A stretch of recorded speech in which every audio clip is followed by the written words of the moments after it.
Assalamualaikum warahmatullahi wabarakatuh.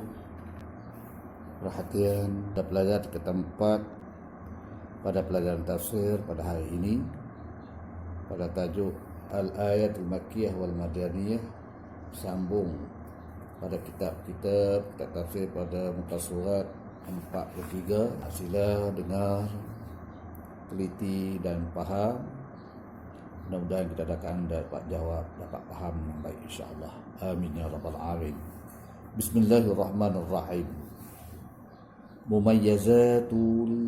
Mumayyazatul ayatil makkiyah wal madaniyah.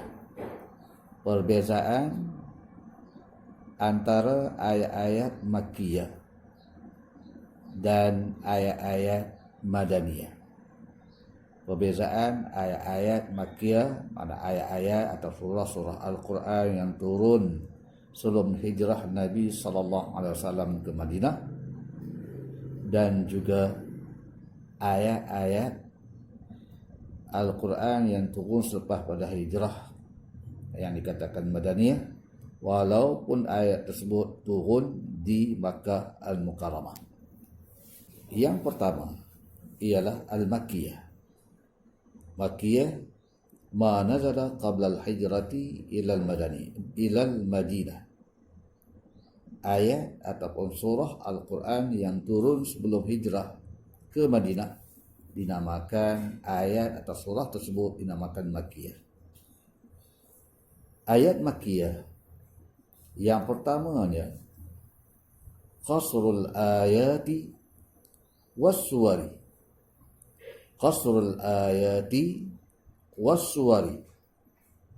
Ayat dan surah-surah Makkiyah semuanya, kebanyakannya pendek-pendek.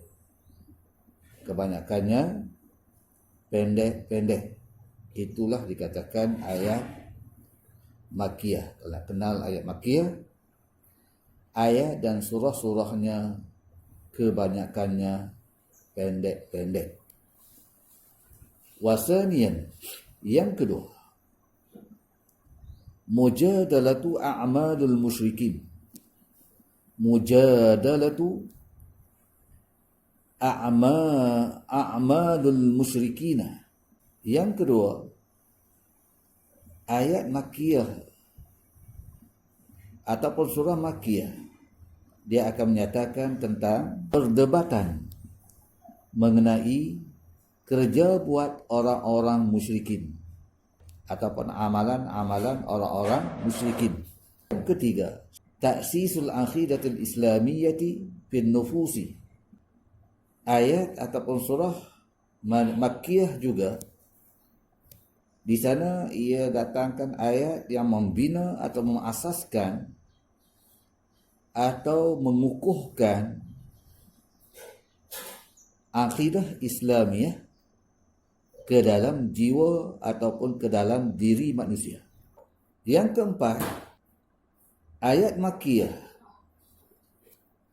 ataupun surah Makkiyah ad-da'watu ila tamassuki bil akhlaqil karimah. Ad-da'watu ila tamassuki bil akhlaqil karimah. Ayat Makkiyah atau surah Makkiyah juga menyeru manusia kepada berpegang teguh dengan akhlak ataupun budi pekerti yang mulia. Dan seterusnya, ayat Al-Madaniyah. Apa pengertian Al-Madaniyah? Apabila sebut kata surah ayat Madaniyah ataupun surah Madaniyah, artinya ma nazala ba'dal hijrati wa in nazala fi Makkah. Mana-mana ayat atau surah-surah ayat Al-Quran turun selepas pada hijrah Nabi SAW, sekalipun ayat atau surah tersebut turun di Mekah, maka ayat-ayat tersebut dipanggil Madaniyah. Apa perbezaan Madaniyah? Madaniyah yang pertama, awalan, ayat Madaniyah ataupun surah Madaniyah tulul ayah waswah. Tulul ayati waswah. Ayat dan surah-surah Madaniyah panjang-panjang. Ayat dan surah Madaniyah kebanyakannya panjang-panjang. Yang kedua, sanian al-kashfu an sulukil munafiqin. Al-kashfu an sulukil munafiqina.